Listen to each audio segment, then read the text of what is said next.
Assalamualaikum warahmatullahi wabarakatuh. Mohon izin Ibu, saya akan menyampaikan video untuk pengajuan kontrak ASKEP NIPAS. NIPAS ini adalah masa di mana setelah lahirnya plasenta sampai alat reproduksi kembali seperti semula sebelum hamil, atau setelah plasenta lahir sampai dengan 42 hari setelah persalinan. Asuhan kebidanan yang diberikan itu adalah asuhan yang diberikan oleh bidan kepada ibu. Yang pertama itu ada perawatan premium yang sesuai kontrak yang saya ajukan, Bu. Perawatan premium ini adalah pemenuhan kebutuhan penyembuhan di daerah antara paha yang dibatasi oleh pulpa dan anus. Jadi pada ibu pada masa NIPAS sampai kembalinya organ genetiknya seperti sebelum hamil. Tujuan dari perawatan premium ini adalah untuk mencegah terjadinya infeksi sehubungan dengan penyembuhan pada jaringan yang terjadi 28 hari setelah persalinan. Pada masa NIFAS itu terjadinya perubahan pada alat reproduksi atau perubahan sistem reproduksi atau disebut dengan involusi. Anatomi fisiologi alat reproduksi pada wanita itu dibagi menjadi dua, alat genitalia bagian luar dan alat genitalia bagian dalam. Alat genitalia bagian luar ada mon pubis, labia mayora, labia minora, klitoris, vestibulum, himen, perineum, kelenjar Bartolini, dan porset. Pada mon pubis ini adalah bagian yang ditumbuhi oleh rambut, bagian yang menonjol di bagian depan sipisis. Pada mon pubis ini banyak mengandung jaringan minyak. Mon pubis ini berfungsi sebagai bantalan pada saat melakukan hubungan seksual. Labia mayora, yang kedua labia mayora. Labia mayora lanjutan dari mon pubis, berbentuk lonjong panjang ke bawah, panjangnya 7-8 cm, lebarnya labia mayora 2-3 cm dan agak meruncing ke bawah sehingga kedua bibir bagian bawah ini bertemu sehingga membentuklah perineum. Nah, bagian luarnya tertutup oleh rambut dan rambut yang sambungan dari rambut mon pubis tadi. Bagian dalam tidak ada ditumbuhi oleh rambut. Labia mayora ini banyak mengandung kelenjar minyak atau kelenjar sebasea. Selanjutnya adalah labia minora. Labia minora merupakan lipatan kulit yang panjang sempit yang terletak di bagian dalam bibir labia mayora tanpa rambut, memanjang ke bawah klitoris sehingga menyatu dengan forceps. Lalu klitoris ini bagian terpenting pada alat reproduksi wanita atau juga bersifat sensitif karena letaknya dekat ujung superior pulpa. Organ ini mengandung banyak pembuluh darah dan saraf-saraf sensori sehingga sensitif jika bertemu dengan penis laki-laki. Jadi fungsi dari klitoris ini adalah menstimulasi dan dapat meningkatkan ketegangan seksual. Selanjutnya vestibulum. Vestibulum ini alat reproduksi bagian luar yang terletak seperti perahu lonjong, terletak antara labia mayora, klitoris dan forceps. Vestibulum ini terdiri dari muara uretra, kelenjar para uretra, vagina, dan kelenjar para vagina. Selanjutnya perineum. Perineum ini merupakan daerah muskular yang ditutupi kulit antara introitus vagina dan anus. Perineum ini membentuk dasar badan perineum. Pada saat episiotomi, perineum inilah yang digunting. Penyembuhannya sekitar 2-3 minggu. Selanjutnya kelenjar Bartolini. Kelenjar Bartolini adalah kelenjar yang penting di daerah pulpa dan vagina yang bersifat rapuh dan mudah robek. Pada saat hubungan seksual terjadinya pengeluaran lendir meningkat. Selanjutnya himen atau selaput darah, itu jaringan yang menutupi lubang vagina yang bersifat rapuh dan mudah robek. Himen ini berlubang sehingga menjadi saluran dari lendir yang dikeluarkan dan darah saat menstruasi. Forceps merupakan lipatan jaringan transversal yang pipih dan tipis, terletak pada pertemuan ujung bawah labia mayora dan labia minora, di garis tengah berada di bawah officium vagina, suatu cekungan kecil yang bersifat vasa navicularis terletak di antara forset dan himen. Lalu selanjutnya ada alat genitalia bagian dalam. Alat genitalia bagian dalam ada vagina. Alat reproduksi wanita bagian dalam ada vagina, uterus, tuba fallopi, dan ovarium. Alat genitalia bagian dalam yang pertama itu adalah vagina. Vagina ini terletak di depan rektum dan di belakang kandung kemih. Panjang dinding anterior vagina lebih kurang 9 cm dan panjang dinding posteriornya lebih kurang 11 cm. Pada uterus berinvolusi, ruge vagina mengecil dan tumbuhnya dan munculnya lipatan ruge itu pada minggu ketiga atau keempat setelah persalinan. Nah, vagina yang semulanya teregang itu akan kembali secara bertahap seperti ukurannya sebelum hamil pada minggu 6 sampai 8 setelah persalinan. Selanjutnya, fungsi dari vagina ini sebagai saluran yang mengeluarkan lendir uterus pada waktu menstruasi sebagai alat hubungan seksual dan jalan lahirnya pada waktu persalinan. Selanjutnya adalah uterus. Uterus ini adalah jaringan otot yang kuat berdinding tebal, pipi, cekung, dan tampak seperti bola lampu atau buah pir yang terbalik, yang terletak di pelvis minor di antara kandung kemih dan rektum. Uterus ini normal memiliki bentuk yang simetris, nyeri bila ditekan, licin, dan teraba padat. Uterus ini terbagi menjadi 3 bagian, yaitu fundus uteri, corpus uteri, dan cervix uteri.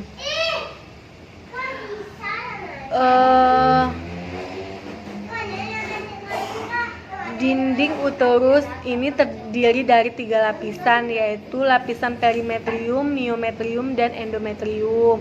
Uterus ini adalah organ yang banyak mengalami perubahan.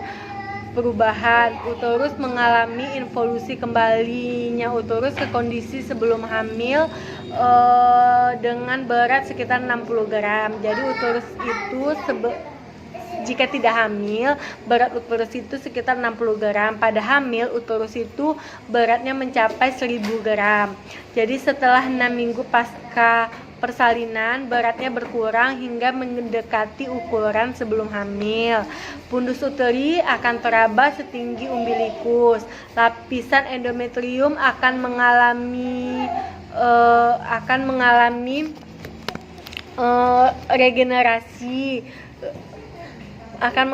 regenerasi pada hari ke-7. Kelenjar endometrium sudah mulai ada pada hari ke-16. Lapisan endometrium telah pulih di seluruh uterus kecuali di tempat implantasi plasenta. Pada tempat implantasi plasenta, segera setelah plasenta lahir itu terjadinya hemostatis. Hemostatis ini terjadi akibat kontraksi otot polos pembuluh darah arterial dengan kompresi pembuluh darah akibat kontraksi otot myometrium. Terus dari tempat implantasi plasenta ini akan berkurang hingga sepenuhnya dan besarnya akan kembali seperti semula pada saat sebelum hamil. Besarnya perubahan yang terjadi pada tempat plasenta, pada tempat implantasi plasenta akan mempengaruhi kualitas dan kuantitas dari lochia. Lochia 2 hari setelah persalinan itu adalah lochia rubra. Lochia rubra ini akan segera berubah dari warna merah menjadi merah kuning berisi darah dan lendir, yaitu menjadi lochia sanguinolenta pada 3-7 hari dan akan berubah menjadi warna kuning, tidak berdarah lagi, atau disebut dengan Lochia serosa pada 7-14 hari pasca persalinan, dan Lochia alba terjadi setelah 2 minggu pasca persalinan. Tuba fallopi merupakan sel ovum yang terletak antara kornu uterin hingga suatu tempat dekat ovarium dan merupakan jalan ovum mencapai rongga uterus. Selanjutnya ovarium berfungsi dalam pembentukan dan pematangan folikel menjadi ovum, ovulasi sintetis, dan sekresi hormon steroid. Persiapan untuk perawatan perineum. Persiapan klien: menyapa klien dengan ramah dan sopan, memberitahukan prosedur tindakan,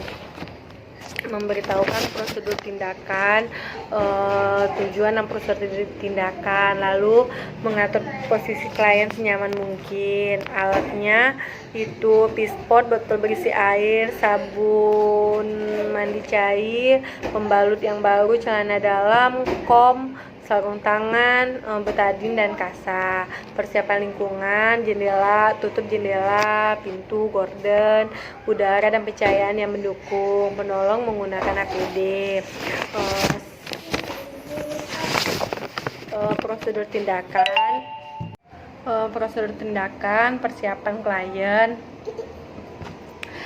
menyampaikan salam dengan ramah, menyampaikan tujuan dan prosedur tindakan, dan mengatur posisi ibu senyaman mungkin. Persiapan peralatan: pispot, botol berisi air, sabun mandi cair, pembalut, celana dalam, kom, kasa, betadin, sarung tangan. Persiapan lingkungan: tutup jendela, pintu dan gorden, udara dan pencahayaan yang mendukung. Penolong menggunakan alat perlindungan diri. Prosedur perawatan: bidan mencuci tangan, lalu mengatur pasien posisi dorsal recumbens, memasang sarung tangan, memasangkan perlak di bawah pantat, lalu membuka celana dan pembalut pasien sambil menilai lochia, lalu mendekatkan bengkok di dekat pulpa dan melakukan pulpa hygiene, dan lalu membuka pulpa dan melihat keadaan luka perineum, menggunakan pinset anatomi dan kasa, lalu didep. Setelah didep, dinilai apakah ada bagaimana keadaan luka perineum, apakah ada infeksi, apakah ada benang yang lepas, benang jahitan yang lepas, apakah ada pembengkakan pada luka perineum. Lalu memakai lagi kembali celana dan pembalut pasien, membereskan alat, memberitahukan kepada ibu kondisi ibu, menjelaskan kepada ibu untuk melakukan perawatan perineum pada saat mandi, setelah buang air besar, dan setelah buang air kecil, lalu menyarankan ibu untuk mengkonsumsi gizi yang seimbang, mencuci tangan, dan melakukan pendokumentasian. Perawatan payudara merupakan sinusoid terutama pada masa nifas, dengan tujuannya untuk memperlancar air susu ibu. Jadi tujuan dari perawatan payudara melenturkan dan menguatkan puting susu dan memperlancar ASI. Waktu pelaksanaannya bisa dilakukan 2 kali sehari, sebelum pagi sebelum mandi dan sore sebelum mandi. Terus anatomi payudara. Payudara ini kulit di atas dada yang fungsinya memproduksi susu atau nutrisi untuk bayi. Manusia mempunyai payudara. Berat payudara kira lebih kurang 200 gram. Payudara kiri umumnya lebih besar daripada payudara kanan. Pada saat hamil, payudara ini besar sehingga beratnya mencapai lebih kurang 600 gram. Dan pada waktu menyusui, payudara ini beratnya lebih kurang 800 gram. Ada 3 bagian payudara, yaitu korpus, bagian yang membesar, areola, bagian yang hitam, dan papila atau puting, yaitu bagian yang menonjol di puncak payudara. Dalam korpus payudara terdapat alveolus, yaitu unit terkecil yang memproduksi susu. Alveolus ini terdiri dari beberapa sel jaringan lemak, sel plasma, dan sel otot dan pembuluh darah. Beberapa alveolus ini mengelompok dan membentuk lobulus. Lobulus ini berkumpul menjadi 15 sampai 20 lobus pada tiap payudara.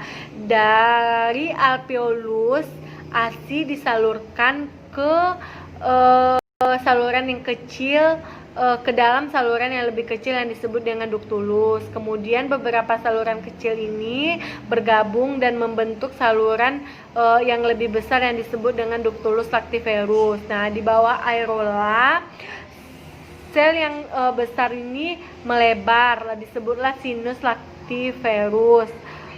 Akhirnya memusar ke dalam puting dan bermuara keluar. Di dalam dinding alveolus terdapat terdapat sel otot polos yang bila berkontraksi dapat memompa ASI keluar. Pada papila dan areola terdapat juga saraf-saraf peraba yang sangat sensitif atau sangat penting untuk refleks menyusui. Bila puting dihisap, terjadilah rangsangan saraf yang diteruskan dari kelenjar hipofisis yang kemudian merangsang profilaksis untuk mengeluarkan ASI. Persiapan alat: minyak kelapa, baby oil, waslap, atau handuk bersih atau sarung tangan, handuk bersih 2 buah, kapas, bengkok, air hangat dan air dingin. Terus persiapan lingkungan, pastikan jendela tutup, gorden, menyapa pasien, memberitahu pasien tindakan dan prosedur pelaksanaan, mengatur posisi pasien, posisi duduk atau berbaring jika pasien belum bisa duduk. Lalu pasangkan handuk dari bahu ke daerah ketiak. Lalu mencuci tangan, mengkompres puting susu menggunakan kapas yang telah diberi minyak atau baby oil. Dikompres selama 3-5 menit. Lalu kemudian angkat dengan cara memutar sambil memperhatikan puting apakah kotor pada puting. Jika kotor, bersihkan kembali menggunakan kapas yang baru menggunakan baby oil. Lalu licinkan kedua tangan. Lakukan gerakan pengurutan 20-30 kali untuk satu payudara. Setelah dapat melakukan kembali, dapat dilakukan sebelum mandi. Lalu tempatkan kedua tangan di atas kedua payudara. Lalu melakukan penggerakan pertama mengurut ke atas. Nah, setelah mengurut ke atas, mengurut ke samping. Setelah samping, yang terakhir adalah pada melintang, ditahan lalu dilepas. Lalu merangsang payudara dengan cara mengkompres kedua selanjutnya menopang payudara dengan satu tangan dan satu tangan lagi di atas, lalu mengurut dari pangkal ke arah puting. Dilakukan secara bergantian. Setelah payudara ini kiri, lalu payudara sebelah kanan, lalu melakukan merangsang payudara dengan cara mengompres kedua payudara menggunakan air hangat. Setelah dikompres menggunakan air hangat, lalu kompres lagi menggunakan air dingin, lalu dikompres lagi menggunakan air hangat. Lalu membersihkan minyak yang lengket pada payudara menggunakan handuk, lalu dikeringkan, lalu melakukan pemijatan pada punggung ibu atau pemijatan oksitosin menggunakan ibu jari. Setelah itu anjurkan ibu untuk menggunakan BH menyusui, BH yang menopang atau BH yang menyusui, lalu membereskan alat dan melakukan pendokumentasian.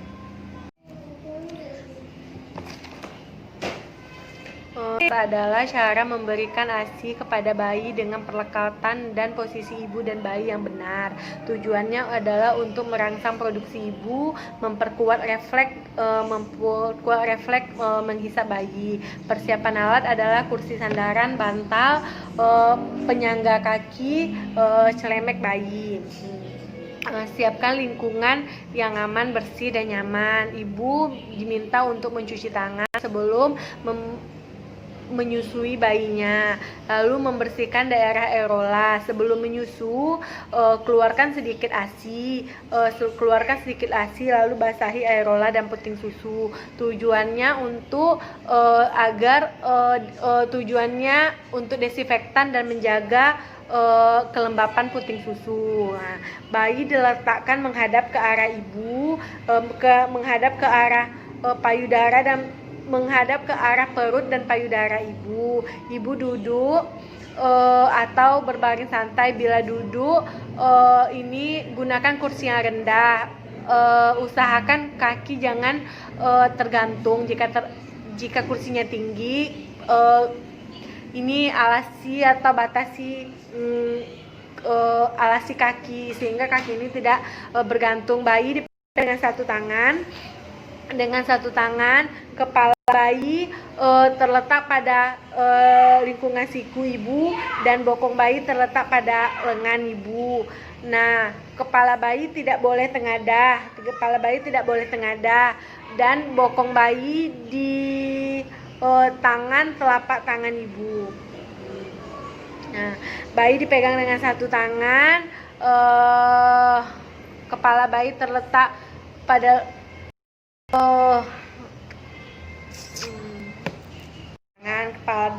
kepala bayi terletak di lengan. Kepala bayi tidak boleh tengadah. Sudah tuh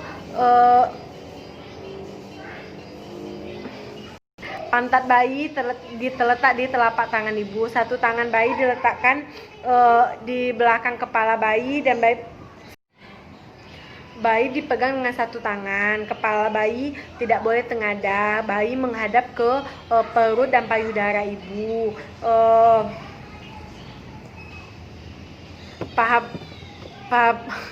Pantat bayi ini terletak di telapak tangan. Nah, bayi tidak boleh tengadah. Sudah tuh satu tangan di atas payudara. Perut bayi menempel pada badan ibu. Kepala bayi menghadap ke payudara. Ibu menatap bayi dengan penuh kasih sayang. Lalu payudara dipegang dengan satu tangan. Untuk bayi membuka mulut, lakukan rangsangan, mendekatkan puting susu ke pipi atau ke bibir bayi. Jika bayi telah membuka mulut, masukkan puting sampai ke areola. Usahakan sebagian areola ini dapat masuk ke dalam mulut bayi. Nah, lalu biarkan bayi menghisap. Nah, setelah bayi mulai menghisap, payudara tidak perlu dipegang lagi. Nah, setelah bayi menghisap, payudara tidak perlu dipegang lagi. Jika ingin melepaskan payudara, jika bayi telah menyusui dan payudara kosong, untuk melepas isapannya bisa menekan dagu bayi, dagu bayi ditekan ke bawah atau jari kelengking ibu dimasukkan ke dalam mulut bayi. Nah, lalu menyusui bayi ke payudara berikutnya. Setelah bayi menyusui, setelah bayi menyusu, keluarkan lagi sedikit ASI, oleskan lagi kepada areola dan puting susu, lalu menyendawakan bayi. Tujuannya adalah untuk mengeluarkan udara dari lambung supaya bayi tidak muntah setelah menyusu.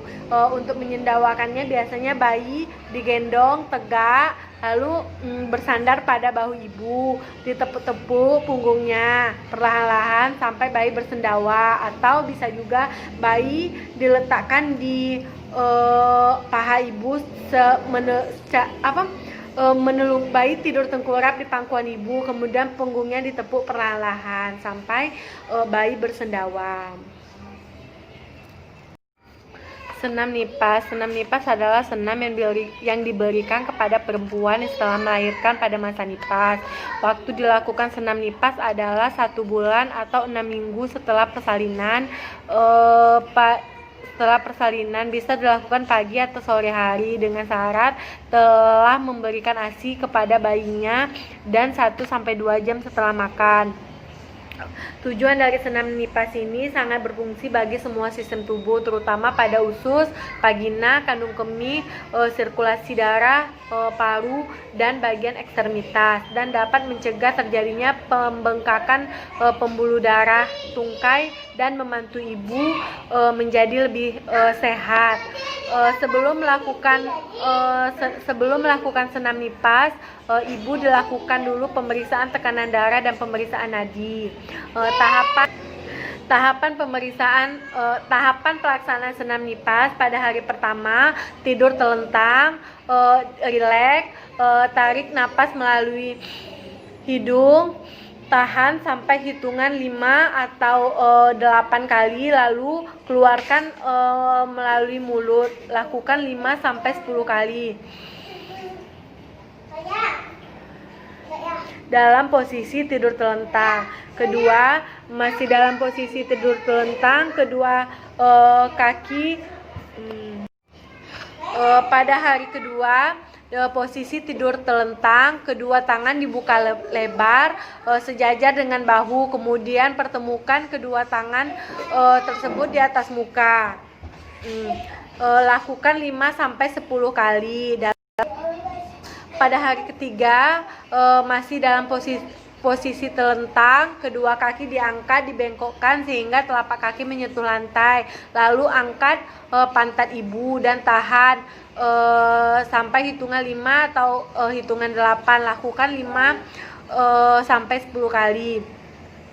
Lalu pada hari keempat, masih pada posisi telentang, kaki ditekuk lebih kurang 45 derajat, tangan memegang perut, angkat kepala dan tahan hingga hitungan kelima. Lakukan 5-10 kali.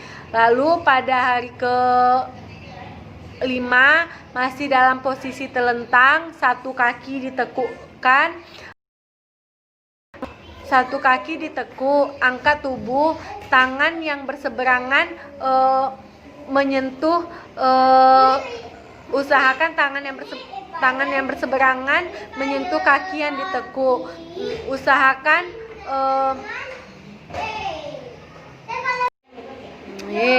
peregangan secara rileks.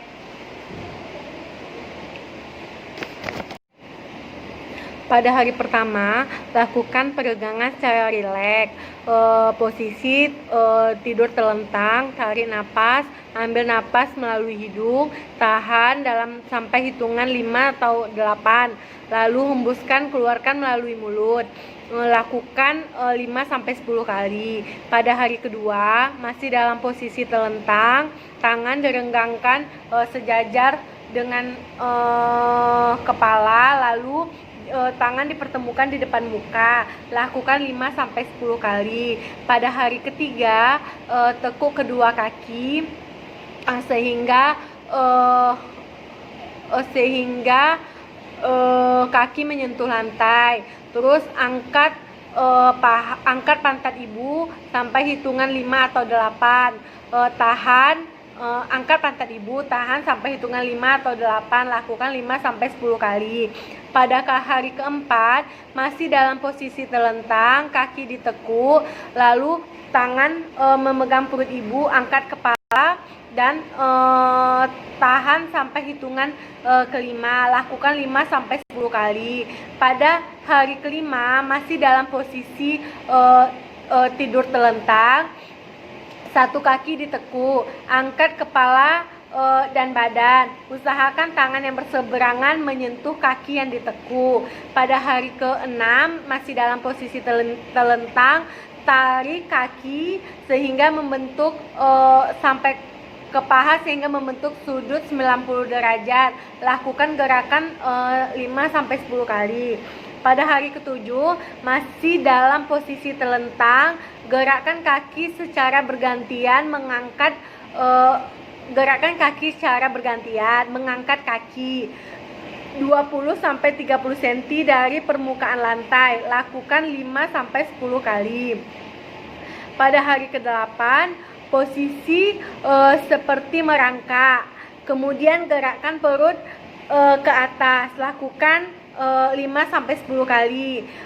Pada hari ke-9 masih dalam posisi telentang, angkat kedua kaki hingga sudut 90 derajat. Lakukan sebanyak 5-10 kali. Pada hari ke-10 masih dalam posisi telentang, lakukan seperti gerakan sit up 5-10 kali. Lalu setelah melakukan senam nipas, melakukan lagi pengecekan tekanan darah dan nadi ibu dan melakukan pendokumentasian.